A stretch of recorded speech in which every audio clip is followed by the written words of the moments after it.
Hi guys, welcome to Unboxing Sensation. This is a Blink outdoor camera. It's a 2-year battery life and it's a weather resistant and day and night HD view.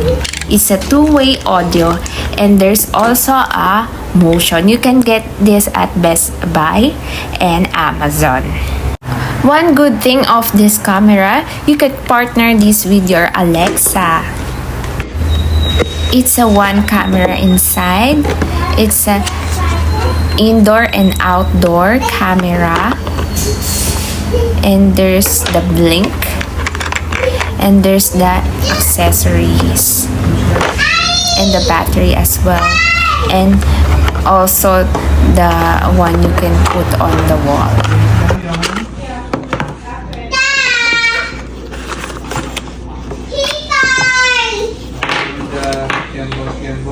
And these are the things that are included in the box. And in order to connect your phone, you have to download the app. Download it at Apple Store or Google App. Search Blink Home Monitor.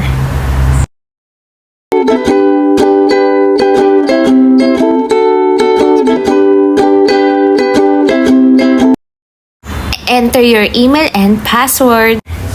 I select United States because I'm living in United States, whatever country you live. Put your email. We'll send you a security code and type in your security code.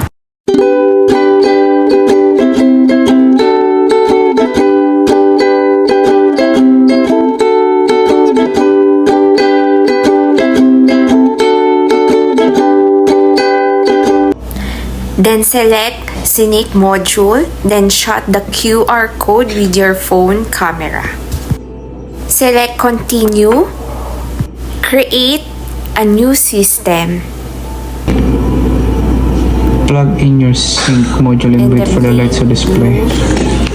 Remove the plastic around the Scenic module.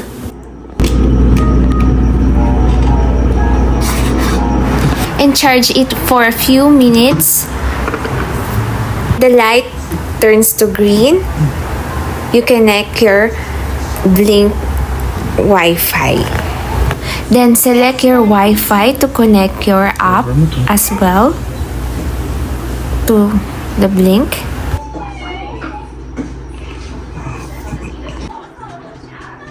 And done.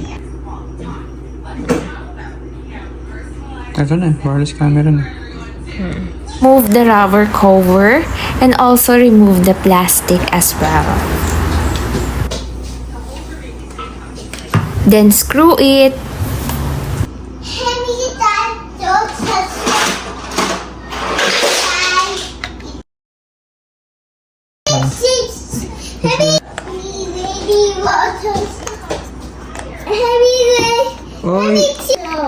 Okay. Go to your Blink app and go to wireless camera and shot the QR code.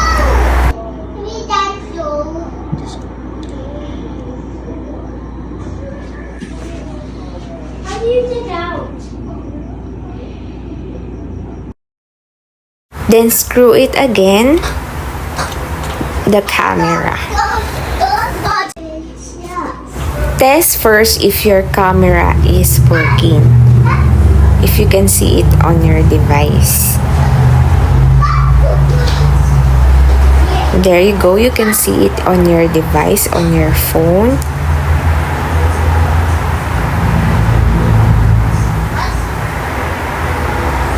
There you go. And you can see the video in your phone.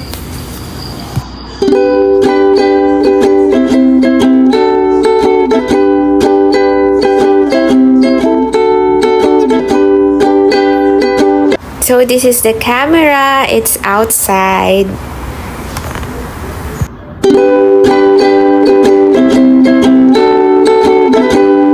You can view it in your phone with the internet. It can zoom in to see it closely and zoom out. You should put inside your house where you can plug in the Scenic module.